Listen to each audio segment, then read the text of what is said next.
What? I'm your host, Tom Kearns, and welcome to the Anglo-Saxon England podcast, episode 41, King Æthelberht of Kent. Any list of the most consequential Anglo-Saxons would need to include King Æthelbert of Kent.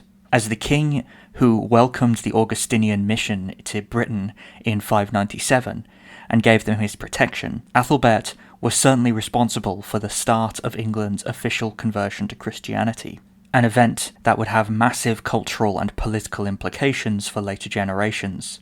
At least, that's the traditional narrative. To what extent is Aethelbert's reputation deserved? As I will show in this episode, much of what he pioneered vanished soon after his death, and consequently, it seems that his actual importance to early Anglo-Saxon England is somewhat overstated by later hagiography. This is not to say that he wasn't important, only that we need to separate later generations of myth-making from the actual historical evidence. Despite his place in British history, our knowledge of much of Aethelbert's life is extremely shaky. For example, in regard to the start of his reign, there are at least two different traditions extant in our evidence. Bede in his ecclesiastical history, and whenever I mention Bede in this episode, it's always going to be from the ecclesiastical history, tells us that at his death in 616, he had reigned for 56 years, putting his accession to the throne in 560. But Bede also says that Aethelbert died 21 years after his baptism, which would put his death in 618, assuming that he was baptized with the arrival of the Augustinian missionaries in 597. The Anglo-Saxon Chronicle has its own dates, saying as it does that Aethelbert became king in 565, and that he died in 618.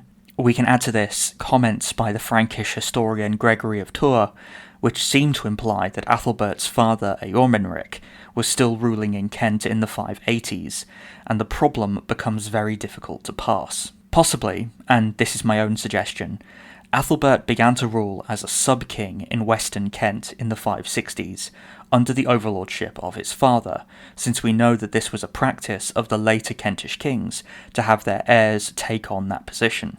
There are later traditions that Aethelbert himself did something similar by setting up his own son Eadbald as a sub-king in the west. Although, bear in mind, these traditions and the charters claiming to come from Eadbald at this time are now all recognised as forgeries. But if Eormenric had a similar policy in regards to Aethelbert, then later writers would remember his reign beginning in the 560s, but due to his overshadowing his father in terms of historical importance, they assumed that he began ruling as a sole king in Kent at that time, rather than as a sub-king. This would also solve the problem of Eormenric's arranging his son's marriage to Bertha, who, as I mentioned in the last episode, was born in 565, a fact that would make Bede's suggestion that Eormenric died in 560 impossible. It's also possible that when Bede claimed that Aethelbert died in the 56th year of his reign, he actually meant the 56th year of his life. 56 years is an extremely long reign by early medieval standards, and several historians have made this observation. Thus, not only may Aethelbert have been made sub-king in 560, he also would have been born around that year too. If the creation of the sub-kingdom from the annexation of the Saxon polities in western Kent had occurred only recently in the history of Kent, and we really don't know for certain when it happened, then the formal recognition of his heir by Eormenric with the creation of the sub-kingdom would also make some political sense. So the theory that I am proposing here, just to be clear, is that Aethelbert became sub-king in Kent around 560, and that he succeeded his father as the sole king of Kent upon his father's death in the 580s. By this time, he was probably already married to Bertha. However, much like the start of his reign, the marriage to Bertha also raises questions in regards to dating. You will often find people saying that the pair married at some point around or even prior to 560. This is impossible though, since we are told in Frankish sources that Bertha was born in 565, and obviously you can't marry someone before you're born. So they must have married at some point after 565, but before the arrival of the Augustinian missionaries in 597. A marriage alliance between the King of Kent and kings in Merovingian Francia made some sense due to the already established cultural and economic ties between Kent and the continent, which I talked about in the previous episode. There is some debate, though, about whether Aethelbert was a formal vassal of the Frankish kings, and I apologise that to talk about this, I will need to talk about the incredibly complicated politics of the Merovingian Franks. Although the Franks ruled what had previously been Gaul and what would later become France, during the Merovingian period there was no single kingdom of the Franks. Instead, the land was divided into smaller kingdoms that were often at war with each other. There was Austrasia, Neustria, Burgundy, and Aquitaine, to name just a few, so rather than being subject to the Franks generally, Kent would most likely have been subject to one of these smaller kingdoms. A letter sent by Gregory the Great to King Æthelberht of Austrasia, a kingdom centred on the river Meuse, which controlled the point of Francia closest to Britain, the point where you can now find the modern city of Calais, asks that the king protect Augustine and his missionaries by referring to the group's goal as the conversion of Theudebald's subjects. This would seem to imply that the people of Kent were seen as subjects of Austrasia, although this could easily have been rhetoric meant to flatter Theudebald rather than an actual reflection of his power. That this was simply flattery may itself be suggested by Aethelbert's marriage to Bertha. She was the daughter of King Charibert, king of Neustria, the kingdom which had its centre in the modern city of Paris. If Aethelbert was subject to Theudebald, then it seems odd that his overlord would tolerate a marriage to the daughter of one of his rivals. We can speculate then that Aethelbert was not a formal vassal of any of the Frankish kingdoms, but that he was certainly closely tied into the politics of Francia, and this enabled him, or more probably his father, to play the different kingdoms of the Franks against each other for political gain. As I mentioned in the episode on the Augustinian Mission, part of Bertha's marriage contract was that she be permitted to continue practicing her Christian faith despite Aethelbert's paganism. To this end, Aethelbert allowed her to bring a bishop to serve as her personal chaplain. For reference, that bishop's name was Leodhard, and he permitted her the use of a small Roman church in Canterbury. This certainly also opened up Kent to cultural influence from the continent. It's probable that some Christian infrastructure still survived in Kent, since any church gifted to Bertha by her husband would need to be properly consecrated and staffed. The prevalence of Christianity among the Romano-Britons is a hotly debated issue, and in Kent, Christians probably came as traders from Francia, so any church infrastructure in the kingdom may well have been established by these traders, rather than necessarily being evidence for the survival of Christianity among the local British population. There is some good evidence from later Scandinavia during the Viking Age for rulers permitting Christian traders to build and maintain churches within their trading settlements. So, for example, in the Swedish settlement of Berka, which was a preeminent trading post in Viking Age Scandinavia, there were churches built for local Christian community members and tradespeople, even though the kings of the Swedes at the time were not formally Christian.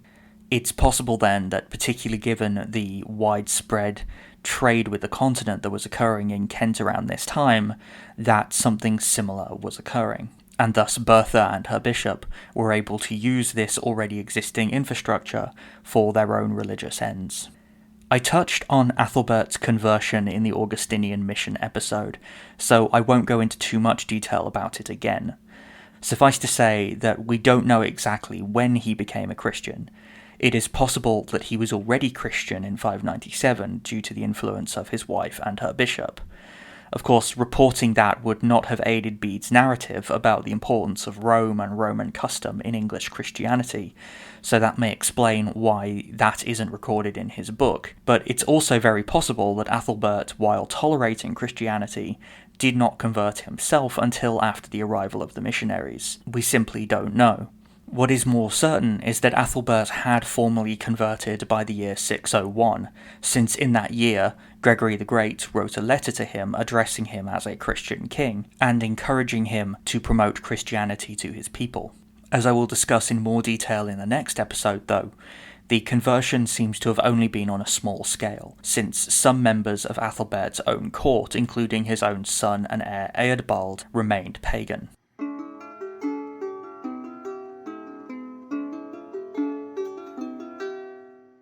Hello listeners, thank you so much for listening to this episode of the Anglo-Saxon England podcast. I just wanted to let you know that if you enjoy what I'm doing here, then it really helps me when you leave a review or a rating on the podcast provided that you're using to listen to this.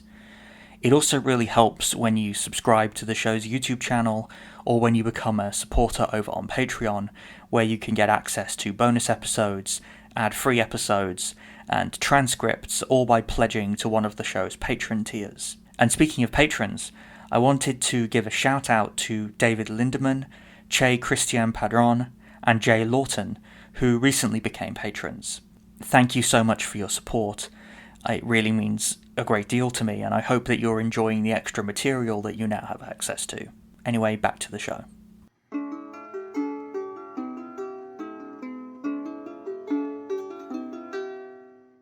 In addition to being the first Christian king in England, Aethelbert was also recorded by Bede as a king who held imperium over all the other kingdoms south of the Humber.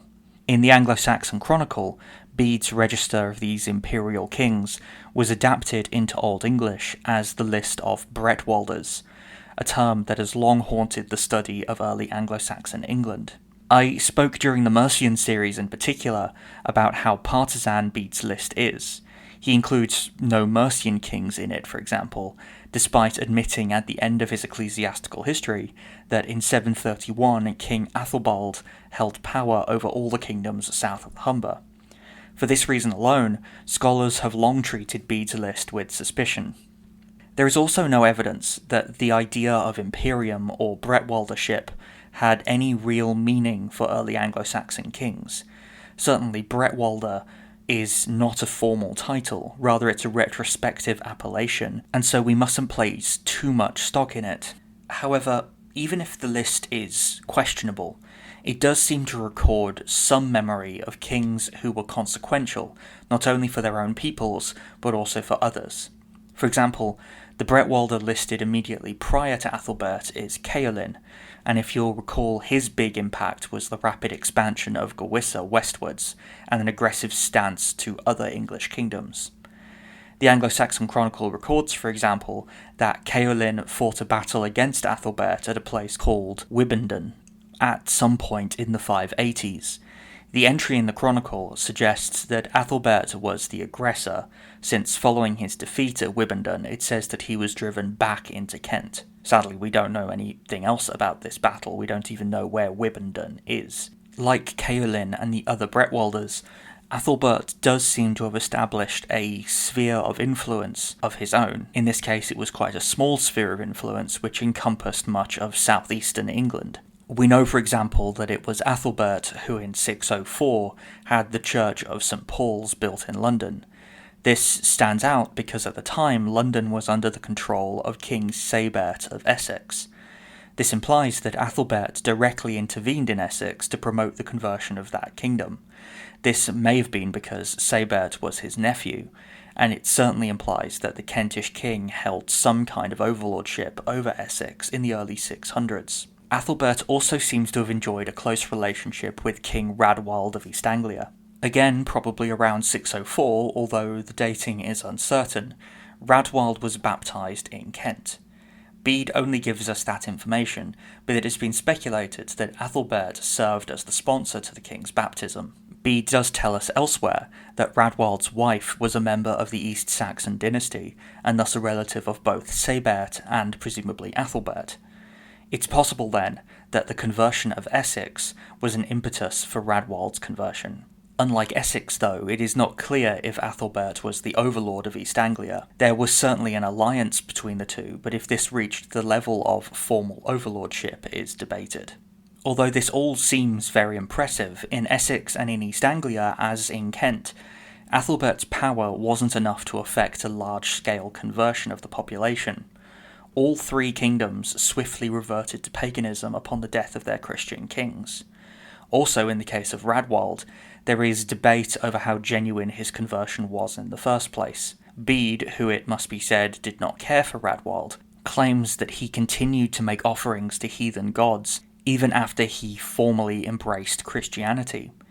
If true, then this might have been a manner of hedging his bets, it could have been a way to appease his wife, or it could reflect a level of syncretism, the practice of combining ideas or practices from multiple religious systems to create something new.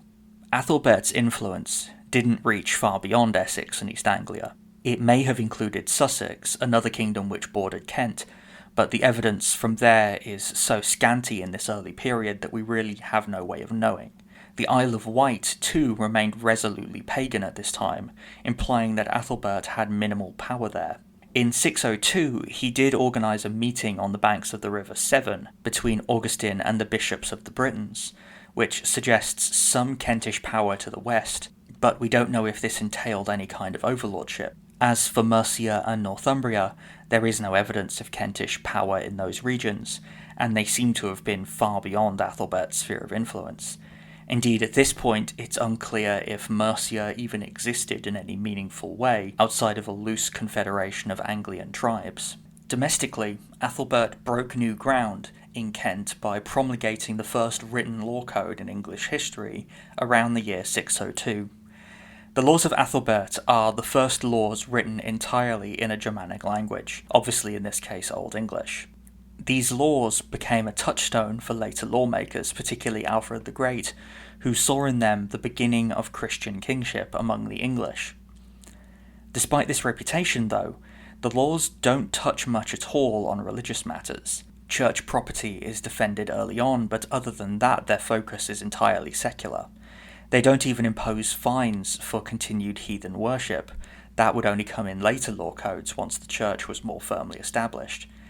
Instead, the bulk of the laws dealt with law and order, specifically the payment of fines and weregild as a means to limit blood feud. This suggests that at this time, the Kentish monarchy was still relatively weak. Allusions in the laws to the king drinking in the homes of his retainers implies that the kingship was still itinerant at this time, with the king making the rounds among his nobles as a means to survey the land and enforce his will.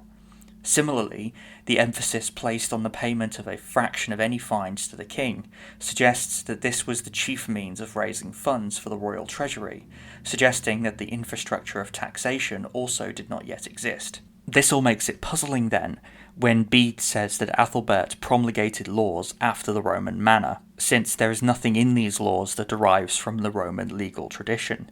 Instead, their focus on limiting feud is comparable to laws of other Germanic peoples from this time, such as those of the Silesian Franks promulgated by King Clovis around the year 500. But even this comparison shouldn't be taken too far, since the laws of Aethelbert still reflect the unique context of early Kent. Much like the conversion to Christianity, Aethelbert's laws don't seem to have sparked a new shift in the hearts and minds of the Kentish people. The next Kentish law code, indeed the next law code in Anglo-Saxon history, wasn't promulgated until the 690s. Aethelbert's importance to Anglo-Saxon history is more the product of retrospection than any long-term impact his reign had. The Christianity he adopted was rejected by his son, and his laws did not inspire his immediate heirs to create codes of their own. Similarly, his overlordship of southeastern England is elusive, with the spread of Christianity there under his influence being similarly short-lived. He doesn't seem to have been a great war leader, and it's hard to escape the idea that he was not especially charismatic. As the first Christian king in England, it's easy to see why Aethelbert's legend grew following his death in 616. With someone as great as Bede singing his praises, how could it be otherwise? But when we strip away the later encomiums, Aethelbert himself had a fairly minor impact. If his aim was to establish Christianity and a literate legal culture in Kent and its subject kingdoms, then certainly he failed. But his formal adoption of Christianity and that of his relatives did cross a line from which it would be hard to retreat. History is full of such Rubicon moments after which nothing can go back to the way it was before. Sometimes they are obvious, but more often they are subtle, even something as subtle as a new idea. Aethelbert's reign is one such moment. While in the short term it was something of a failure, in the long term it had repercussions which shaped England and the rest of Britain down to this day. Thank you for listening. I hope you've enjoyed this episode of the Anglo-Saxon England podcast. Once again, I've been your host, Tom Kearns, and I hope you'll join me again next time.